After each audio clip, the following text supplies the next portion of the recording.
നമസ്കാരം. അധ്യാപകന്മാർ, നമ്മുടെ ഗുരുനാഥന്മാർ, നമ്മുടെ ടീച്ചേഴ്സിലെ എത്ര ഇഷ്ടമാണ് നമ്മുടെ ഗുരുനാഥന്മാരെയൊക്കെ നമുക്ക്. എത്രയോ സ്നേഹമാണ് അവരോടൊക്കെ നമുക്ക്.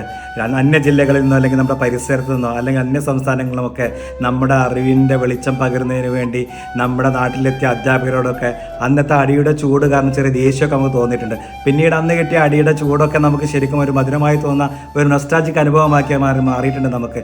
ഈ കെട്ടകാലത്ത് ആരുടെയൊക്കെ തലയിൽ നിന്ന് മുതിച്ച ഒരു സ്കൂളിൽ അല്ലെങ്കിൽ കോളേജിൻ്റെ ഗെറ്റ് ടുഗദർ അല്ലെങ്കിൽ അലൂമിനി എന്നൊക്കെ പേരിട്ട് വിളിക്കുന്ന കൂടിച്ചേരലുകൊണ്ട് അന്ന് പഠിപ്പിച്ച അധ്യാപകരെയും ഒക്കെ നമുക്ക് സ്നേഹിക്കാൻ തുടങ്ങിയവരെ അവരെ ഒന്ന് കാണണം, നമ്മുടെ മാഷ ടീച്ചറെയൊക്കെ ഒന്ന് കാണണം, എന്നെ ഓർമ്മയുണ്ടാകുമോ എന്നൊക്കെ ഒന്ന് ചോദിക്കണം. ഇതൊക്കെയാണ് നമ്മുടെ ജിജ്ഞാസ എന്നുണ്ടായിരുന്നത്. എന്നാലും നമ്മുടെ പ്രോഗ്രാമിന് പോകുമ്പോൾ മാഷെ അല്ലെങ്കിൽ ടീച്ചറെ ഒന്ന് നോക്കിയിട്ട് ഒന്ന് കൈ പിടിച്ചിട്ട് നമ്മൾ ചോദിക്കും, സാറിൻ്റെ ക്ലാസ്സിലായിരുന്നു ഞാൻ എന്നൊക്കെ. മാഷിന് എന്നെ അറിയുമോ എന്നൊക്കെ. അപ്പോൾ മാഷിന് നിഷ്കളമായൊരു ഉത്തരമുണ്ട് കേട്ടോ. എന്താണെന്ന് പറയാം, നിന്നൊക്കെ അറിയാതെ നിനക്ക് പറയണോ? അതൊക്കെ ഞാൻ അറിയും, നിൻ്റെ പേര് ഞാൻ മറന്നു കുട്ടി എന്നൊക്കെ പറയാം എന്നൊരു ചോദ്യമുണ്ട്. അപ്പോൾ പേരൊക്കെ പറഞ്ഞു കൊടുത്ത് ഒരു ഗമയിലൊക്കെ നമുക്കൊരു നൃത്തമുണ്ട്. പക്ഷേ 35-40 വർഷത്തെ അധ്യാപനത്തിന് ശേഷം തൻ്റെ മക്കൾക്കെല്ലാം ഒരേ മുഖമാണെന്ന് അവർക്ക് തോന്നിയിട്ടുണ്ടാവും. അതുകൊണ്ടായിരിക്കും അവർക്ക് സ്വന്തം പഠിപ്പിക്കുന്ന കുട്ടികളെ മറ്റൊന്നായിട്ട് തോന്നാതിരുന്നതും. അതുകൊണ്ട് സ്വന്തം മക്കളെ അറിയില്ല എന്ന് ഒരു അധ്യാപകനും പറയാത്തതും അതുകൊണ്ട് തന്നെയാണ്.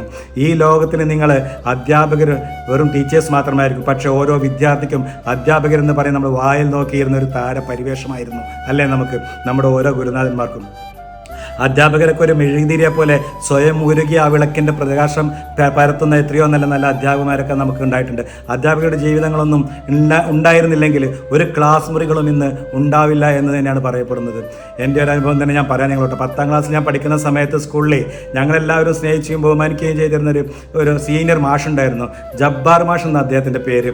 നന്നായി തന്നെ പഠിച്ചിരുന്നൊരു കുട്ടിയായിരുന്നുകൊണ്ട് ഞാൻ കുറച്ച് കലാലയ രാഷ്ട്രീയമൊക്കെ എൻ്റെ തലയിൽ ഇങ്ങനെ കയറിയത് കാരണമായിരിക്കണം ഞാൻ കുറച്ച് ഉഴപ്പാൻ തുടങ്ങിയെന്ന് അദ്ദേഹത്തിന് തോന്നിയിട്ടുണ്ടാവും. പരസ്യമായിട്ട് എന്നോട് ക്ലാസ്സിൽ നിന്ന് പറഞ്ഞു, സഫ്വത്തെ നീ ഒരിക്കലും ജയിക്കാൻ പോകുന്നില്ല 10ാം ക്ലാസ് എന്ന്. ആ 10ാം ക്ലാസ് നീയൊക്കെ പാസ്സായി കഴിഞ്ഞാൽ ഞാനൊക്കെ വേറെ പണിക്ക് പോകുന്നതാണ് നല്ലതെന്ന് പറഞ്ഞു ജബ്ബാർ മാഷ്. നിർത്തിപ്പോകുന്നതല്ല നിനക്ക് നല്ലതെന്നൊക്കെ എന്നോട് മാഷ് പറഞ്ഞു. എൻ്റെ ക്ലാസ്സിൽ തന്നെ ഞാൻ പ്രണയിക്കുന്ന എൻ്റെ പെണ്ണ്, ഇന്ന് എൻ്റെ ഭാര്യയായ എൻ്റെ പെണ്ണും അന്ന് കൂടെ ഉണ്ടായിരുന്നപ്പോൾ എനിക്ക് വല്ലാത്തൊരു വാശിയായിരുന്നു 10ാം ക്ലാസ് എങ്ങനെയും ജയിക്കണമെന്ന്. 10ാം ക്ലാസ്സിൽ അന്നത്തെ സ്റ്റഡി ലീവായിരുന്ന 10 ദിവസം കൊണ്ട് ഞാൻ പഠിക്കാനിരുന്നു എന്നുള്ളതാണ്. പഠിച്ചിട്ട് പാസ്സാകാൻ സാധിച്ചു എന്നുള്ളതാണ്. ഫസ്റ്റ് ക്ലാസ്സിന് 2 മാർക്ക് കുറവായിരുന്നു, എനിക്ക് എന്തെങ്കിലും പാസ്സാകാൻ സാധിച്ചു. ആ SLC ബുക്ക് ഞാൻ മാഷ് മുന്നിലേക്ക് കൊണ്ടുപോയി ചെന്നപ്പം മാഷ് എൻ്റെ എന്നെ കെട്ടിപ്പിടിച്ചുകൊണ്ട് പറയുമായിരുന്നു, നിന്നെ എനിക്കറിയാം, നിൻ്റെ ഉപ്പാനെ വരെ എനിക്കറിയാം എന്നാൽ മാഷ് പറഞ്ഞിരുന്നു, ഇത് നിനക്കൊരു ചാലഞ്ചായിട്ട് നിൻ്റെ ജീവിതത്തിൽ എടുക്കാൻ വേണ്ടി തന്നെയാണ് ഞാൻ നിന്നോടന്ന് പ്രൊവോക്ക് ചെയ്യാൻ പറഞ്ഞിരുന്നത്.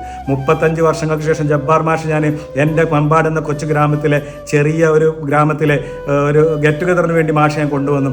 അന്ന് മാഷോട് ഞാൻ ചോദിച്ചു, പക്ഷെ മാഷ് എന്നോട് ചോദിച്ചു കേട്ടോ, നീ എടുത്ത അന്നത്തെ തീരുമാനം ഞാൻ പ്രൊവോക്ക് ചെയ്തതുമൊക്കെ പിന്നീട് ഞാൻ വന്ന തലമുറയ്ക്ക് ഞാനതൊക്കെ പറഞ്ഞു കൊടുക്കുമായിരുന്നു എന്ന്. പുതിയ തലമുറയിലുള്ള എല്ലാ ഗുരുനാഥന്മാർക്കും ഇപ്പോഴത്തെ ഇതുപോലത്തെ ഒരു അനുഭവങ്ങളുണ്ടാവാം. സ്നേഹം മാത്രം വിളമ്പാൻ അറിയുന്ന ജബ്ബാർ മാഷുമാർ ഇനിയും ഈ ലോകത്തുണ്ടാവട്ടെ എന്ന് ഞാൻ ആഗ്രഹിക്കുന്നു. നീ എടുത്ത ആ തീരുമാനവും ഞാൻ നിന്നെ പ്രൊവോക്ക് ചെയ്തതുമെല്ലാം പിന്നീട് വന്ന തലമുറയ്ക്ക് ഞാൻ എപ്പോഴും പറഞ്ഞു കൊടുക്കുമായിരുന്നു. മാഷ് ഇത്രയായിട്ടൊന്നും മറന്നിട്ടില്ലെന്ന പുതിയ തലമുറയിലുള്ള എല്ലാ ഗുരുനാഥന്മാർക്കും ഇതുപോലത്തെ ഓരോ അനുഭവങ്ങളൊക്കെ ഉണ്ടാവും. സ്നേഹം മാത്രം വിളമ്പാൻ അറിയുന്ന ജബ്ബാർ മാഷ്മാരുണ്ടാകട്ടെ എന്ന് ഈ ലോകത്ത് എന്നുമെന്നും അറിവിൻ്റെ ആദ്യാക്ഷരങ്ങളും അവസാനമില്ലാത്ത ശാസ്ത്ര ലോകത്തിൻ്റെ അധ്യായങ്ങളുമൊക്കെ പറഞ്ഞു തരുന്ന നമ്മുടെ ഈ മാഷുമാർ, ഗുരുനാഥന്മാർ, ജീവനില്ലാത്ത ഗ്രന്ഥങ്ങളിലെ ജീവനുള്ള മൂല്യങ്ങളൊക്കെ തന്നെ നമുക്ക് പകർന്നു തരുന്ന നമ്മുടെ മാഷുമാർക്കും ഗുരുനാഥന്മാർക്കും ആരോഗ്യ സൗഖ്യം ഉണ്ടാവട്ടെ. സ്നേഹം മാത്രം, എല്ലാവരും ഇഷ്ടം മാത്രം. നമസ്കാരം. താങ്ക് യു എല്ലാ മാഷുമാർക്കും. നന്ദി.